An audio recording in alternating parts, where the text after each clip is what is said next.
Monkey fox.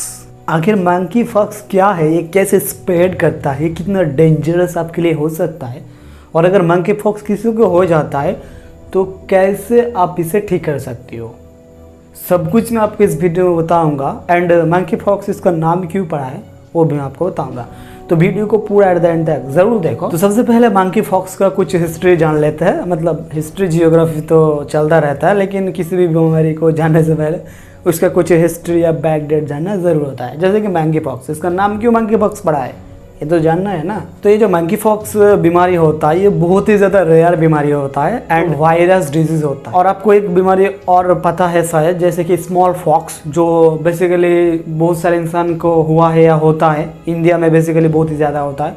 तो ये small fox बीमारी होता है उसका एक कैटेगरी होता है मंकी फॉक्स। आप मान लीजिए एक Xiaomi का फ़ोन जिसमें MI भी आता है, पोको भी आता है, तो इस वजह से तो इसका फैमिली तो एक ही हो ना, Xiaomi। एग्जाम्पल दिया कि मेरे पास MI फ़ोन है, मतलब Xiaomi का। वेस्ट अफ्रीका में, मतलब पश्चिमी अफ्रीका में 1958 में एक मंकी में डिस्कवर्ड हुआ था। मतलब 1958 में वेस्ट अफ्रीका में एक मंकी में सबसे पहले ये मंकी फॉक्स हुआ था, और उस दिन से लेकर इसका नाम हो गया है मंकी फॉक्स, क्योंकि मंकी में सबसे पहले हुआ था इसीलिए इसका नाम हो गया मंकी फॉक्स। और अगर ह्यूमन में ये सबसे पहले ये बीमारी देखा जाता तो इसका क्या नाम होता, आप कमेंट करके मुझे बताओ। मैं वीडियो का आखिर में बताऊंगा क्या हो सकता था, एक फनी लाइन है। एंड 1970 में ये जो मंकी फॉक्स है ये ह्यूमन में पाया गया था। मतलब तब से लेकर ह्यूमन में ये जो मंकी फॉक्स हुआ वो स्प्रेड होने लगा, मतलब फैलने लगा था। सब क्वेश्चन ये है कि ये जो मंकी फॉक्स है वो कैसे स्प्रेड होता है एंड कैसे इंसानों को अटैक करता है, ये जानना बहुत ज़्यादा इम्पोर्टेंट है। तो ये जो मंकी फॉक्स का बीमारी है वो फैलता है एक दूसरे से। मतलब जो इंसान या कोई भी इंसान या एनिमल अगर मंकी फॉक्स से अफेक्टेड होता है तो अगर आप उसका नज़दीक जाते हो या क्लोज जाते हो तो ज़्यादा पॉसिबिलिटी बन जाता है आपको भी मंकी फॉक्स होने का।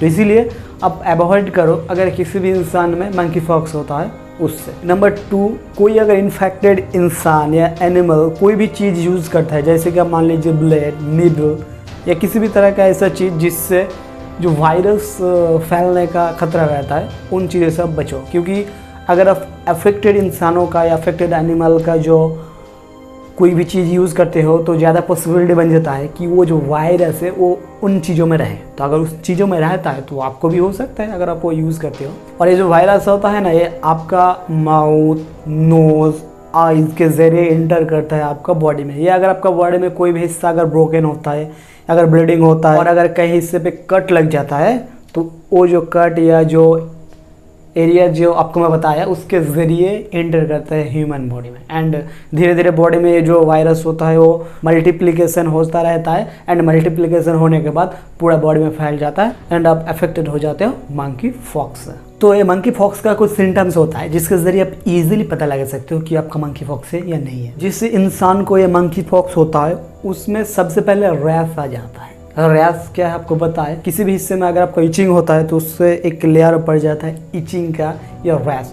और ये जो रैश होता है ये धीरे धीरे इंक्रीज होता रहता है, और इंक्रीज होने के बाद ब्लिस्टर हो जाता है। मतलब ब्लिस्टर मतलब आप समझ सकते हैं ना, थोड़ा थोड़ा इतना करके जो ब्लिस्टर हो जाता है, एंड वो ब्लिस्टर फट के वहाँ पर जो स्किन होता है ना उसमें कुछ ऐसे तरह का स्ट्रक्चर हो जाता है या इस तरह का निशान बन जाता है जो आपके डिस्प्ले में मैं दिखा रहा हूँ, सेम इस तरह का हो जाता है। तो जब कोई भी इंसान मंकी फॉक्स से सबसे पहले अफेक्टेड होता है तो उसमें थोड़ा सा फीवर आता है, हेडेक होता है, मसल पेन होता है, एंड सबसे ज़्यादा इचिंग होता है। और इचिंग होने के बाद ये रैश या वेरियस टाइप ऑफ जो आपका सिम्टम्स होता है वो फैलता है। तो ये था गया मंकी फॉक्स का सिम्टम्स। नाउ इसका ट्रीटमेंट के बारे में बात कर लेते हैं। तो अभी तक जितना मुझे पता चला है या रिसर्च से पता चला है कि इसका या मंकी फॉक्स का कोई क्लिनिकल प्रूवन ट्रीटमेंट अभी तक नहीं बना है, क्योंकि एक वायरस बीमारी है, मतलब वायरस के ज़रिए फैलता है। तो इसका प्रॉपर जो वैक्सीन या ट्रीटमेंट बनाना उतना ज़्यादा आसान नहीं है, क्योंकि ये जो वायरस होता है ना ये अपने जो RNA होता है उसको चेंज करता रहता है। जिससे इसका जो प्रॉपर टारगेट होता है ना वो नहीं मिल पाता है। एंड इस वजह से इसका जो टारगेट मान लीजिए मेडिसिन या वैक्सीन बनाना ही उतना ज़्यादा मुश्किल हो जाता है। लेकिन आई होप सो आने वाले दिन में ज़रूर इसका कोई वैक्सीन या ट्रीटमेंट बन जाएगा। नाउ ये मंकी पॉक्स कितना डेंजरस हो सकता है, मतलब कितना खतरा या कितना खतरनाक होता है ह्यूमन के लिए, क्योंकि ये बीमारी ज़्यादातर वेस्ट अफ्रीका या पश्चिम अफ्रीका से फैला है। तो इस वजह से पश्चिम अफ्रीका में कुछ इंसानों के डेथ भी हुआ था मंकी पॉक्स के वजह से। या ये जो मंकी पॉक्स बीमारी है इतना ज़्यादा डेंजरस नहीं है, या पब्लिक जो होता है उनमें इतना फैलता नहीं है, मतलब इसका जो स्प्रेड होने का जो रेट होता है वो लो होता है, मतलब बहुत ही लो मान लीजिए। तो इसीलिए मंकी पॉक्स से उतना डरने की ज़रूरत भी नहीं है कि अगर आपको मंकी पॉक्स हो जाए तो आप मर जाओगे, ऐसा नहीं होता है। मंकी पॉक्स होने से यहाँ आपका ईचिंग या वो जो मैंने बताया सिम्टम्स वो होता है, एंड 2 या 3 हफ्ते के बाद आपका जो सिम्टम्स होता है वो दिखने लगता है। मतलब जब आपका मान लीजिए कोई मंकी पॉक्स वायरस सब अफेक्टेड होते हैं, उसका 2 या 3 हफ्ते बाद ये सब कुछ आपके शरीर में सिम्टम्स देखा जाता है। अगर नहीं होता है तो आपके मंकी पॉक्स नहीं है, अगर होगा तो 2 या 3 हफ्ते के बाद आपके शरीर में ये आप खुद ही महसूस कर सकते हो कि आपको मंकी पॉक्स हुआ है। लेकिन इसको इतना हल्के में भी लेने की ज़रूरत नहीं है कि इंसान का तो डेथ नहीं होता है, लेकिन कैसे ही कर।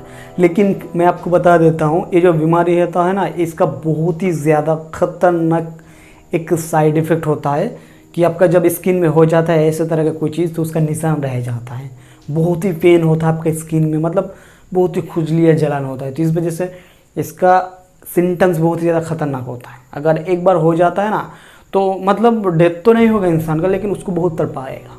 तो इस वजह से आप मतलब सावधानी अगर बरतते हो तो इजीली आप इससे बच सकते हो मंकी पॉक्स से। तो यही था कुछ मतलब ऑथेंटिक जानकारी मंकी पॉक्स से रिलेटेड। अगर आपको मेरे छोटा सा वीडियो पसंद आए तो चैनल को सब्सक्राइब कर दीजिए अगर आपने अभी तक चैनल को सब्सक्राइब नहीं किया है। एंड अगर आपको मेरे वीडियो पसंद आए तो प्लीज़ वीडियो को लाइक कर दीजिए, चैनल को सब्सक्राइब कर दीजिए अगर आप चैनल पर नहीं हो तो। एंड इस तरह का अगर आपको ऑथेंटिक वीडियो देखना पसंद है तो प्लीज़ चैनल को सब्सक्राइब ज़रूर कर दीजिए। तो अभी तक इस वीडियो में इतने ही। वीडियो देखने के लिए आपका बहुत बहुत शुक्रिया। अगर आपको कोई क्वेश्चन को डाउट इस वीडियो से रिलेटेड रहता है तो मुझे आप ज़रूर कमेंट कीजिए, मैं उसका आंसर देने की ज़रूर कोशिश करूँगा। तो नेक्स्ट वीडियो में आपके साथ फिर मिलता है, तब तक के लिए बाय।